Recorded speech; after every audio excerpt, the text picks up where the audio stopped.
भीम और हिडिंबा के विवाह की कथा। हिडिंबा पांडव कुल की सबसे पहले बनने वाली वधू बनी थी। लाक्षागृह यानी लाह के बने घर को जब दुर्योधन एवं मामा शकुनी की योजना के अनुसार जलाया गया, तब पांचों पांडव अपनी माता कुंती समेत उसी भवन में थे। इन सभी की हत्या करने हेतु ऐसा किया गया था। अपने सामर्थ्य एवं दैविक कृपा से वे वहां से बच निकले और भेष बदलकर रहने लगे। इसी क्रम में वे एक जंगल में पहुंच गए। रात अंधेरी थी और जंगल घना था। जमीन पर बड़े बड़े झाड़ उगे थे, जिसके कारण चलना मुश्किल हो गया था। तब धर्मराज युधिष्ठिर ने भीम से उन सभी को ले जाने का अनुरोध किया। भीम ने अपनी शक्ति का परिचय देते हुए अपनी माता सहित अपने चारों भाइयों को उठाकर चलना प्रारंभ किया। जब वे वन में ऐसे स्थान पर पहुंच गए जहां धरती समतल और कोमल घासों से ढकी थी, तब वहां भीम ने सबको धरती पर उतारा और सब भाइयों ने मिलकर सोने की व्यवस्था की। पांचों भाई बारी बारी जगकर अपने सोते हुए परिवार की रक्षा करते थे। इस बार भीम की बारी थी। वह जंगल अपने वृक्ष चट्टानों सहित काली शक्तियों के प्रभाव के कारण मायावी था तथा एक शक्तिशाली एवं मायावी राक्षस हिडिंब का राज्य था। जंगल में आने वाला कोई भी मानव इस मायावी स्थान से निकल नहीं पाता था, अपितु राक्षसों का आहार बन जाता था। इन राक्षसों की घ्राण शक्ति यानी सूंघने की शक्ति बड़ी तेज थी। जंगल में मानव के प्रवेश को तुरंत भांप लेते थे। जब राक्षस राज हिडिंब को इन मनुष्यों के आने का पता चला, तो वह मानव मांस खाने के लिए लालायत हो उठा। उसने अपनी बहन हिडिंबा को उन मनुष्यों को उसके सामने प्रस्तुत करने का आदेश दिया। हिडिंबा पांचों पांचों पांडवों के समीप जा पहुंची। भीम को देख हिडिंबा मोहित हो गई। वह सोचने लगी, एक शक्तिशाली पुरुष जिसका हृदय इतना कोमल है कि अपने परिवार को सुरक्षा प्रदान कर रहा है, उससे अच्छा जीवन साथी और कौन हो सकता है। मैं धन्य हूँ यदि वह मेरे पति बने। फिर उसे अपने क्रूर भाई की आज्ञा का स्मरण हुआ। देवी हिडिंबा ने अपनी मायावी शक्तियों से स्वयं को एक सुंदर युवती में बदल लिया और भीम के पास गई। पहले जंगल में भटकी हुई युवती के भांति अनेक प्रकार की बातें कहीं। फिर जब भीम ने उन्हें रक्षण देने की बात कही, तब वह वहीं पर बैठ गई। हालांकि आराम कर रहे अर्जुन एवं युधिष्ठिर को देवी हिडिंबा पर धीरे धीरे संदेह भी होने लगा था, परंतु उन्होंने सुरक्षा को ध्यान में रखते हुए सोए रहने का स्वांग किया। आसपास क्या हो रहा है इस पर चुपचाप ध्यान दे रहे थे। इधर देवी हिडिंबा से भी यह सच छुप नहीं रहा था। तब उन्होंने भीम को बता दिया, मुझे मेरे भाई राक्षस राज हिडिंब ने आप सभी को भ्रमित कर उस तक पहुंचाने के लिए प्रतिनियुक्त किया है, परंतु आपको देखकर मैं आपसे प्रेम करने लगी हूँ। मैं आपसे विवाह करना चाहती हूँ। मैं आप सभी को यहाँ से बाहर निकलने का रास्ता बता देती हूँ।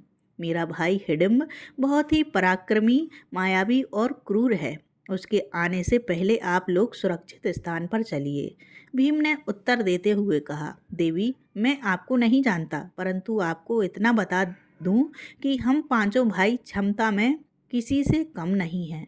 मैं वृक्कोदर किसी भी राक्षस को समाप्त करने में सक्षम हूँ, इसलिए मुझे इनकी निंदा भंग करने की आवश्यकता नहीं है। अब ध्यान से उन महान पुरुषों को देखिए। वे धर्मराज मेरे बड़े भाई हैं। उनकी अभी शादी नहीं हुई है। मैं अभी किस प्रकार विवाह कर सकता हूँ।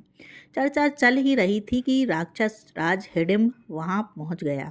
अपनी बहन को ऐसे विभूषित देख वह क्रोध से भर गया। अपनी बहन और सभी पांडवों को मृत्यु दंड देने का निर्णय लिया। दूर से ही अपने भाई के घातक रूप को देख देवी हिडिंबा भयभीत हो गई और भीम को अपने परिवार को जगाकर सुरक्षित स्थान पर ले भागने को कहा, परंतु वे कह भी किससे रही थीं? महाबली भीम से, जिन्हें राक्षसों और जानवरों से लड़ना पसंद था।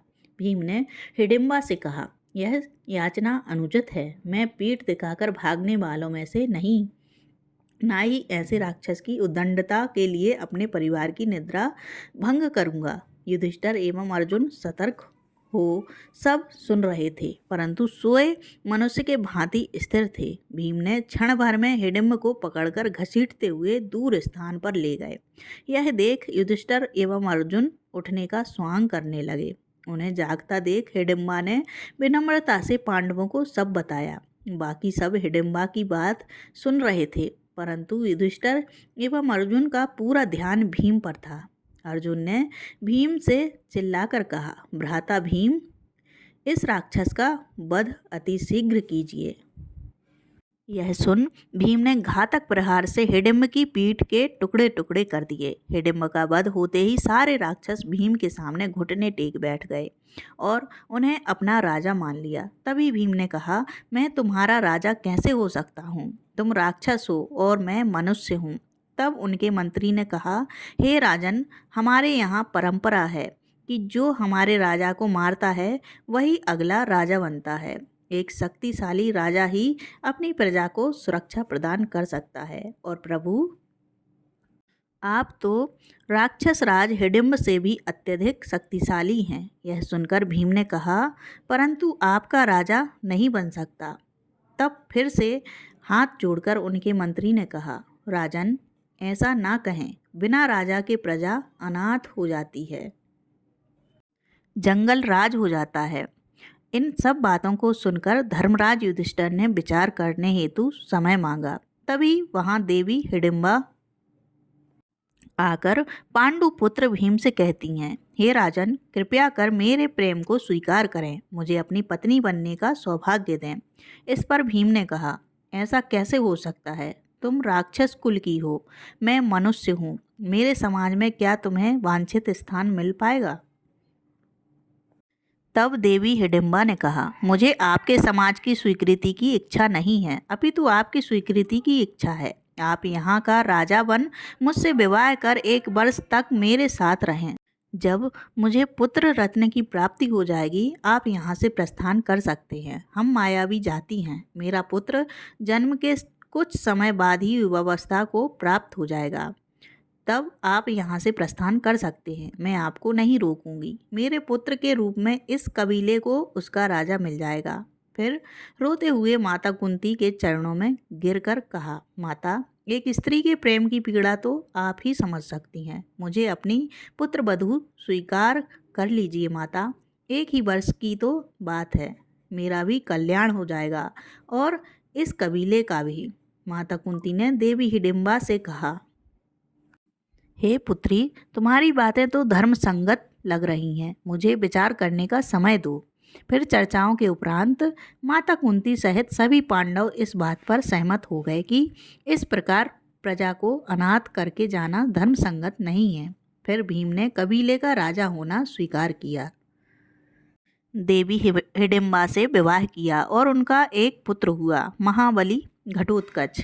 मायावी राक्षस होने के कारण जन्म के कुछ समय उपरांत ही घटोत्कच युवा हो गए और अपने पिता भीम, अपनी पितामही देवी कुंती तथा अपने सभी काकाओं को दंडवत प्रणाम किया। उन्होंने वचन दिया कि जब भी पांडवों को उनकी आवश्यकता पड़ेगी, वह केवल स्मरण मात्र से वहां उपस्थित हो जाएंगे। देवी हिडिंबा ने भी अपने वचन अनुसार अपने पति भीम, उनके भाइयों तथा उनकी माता देवी कुंती को विदा किया।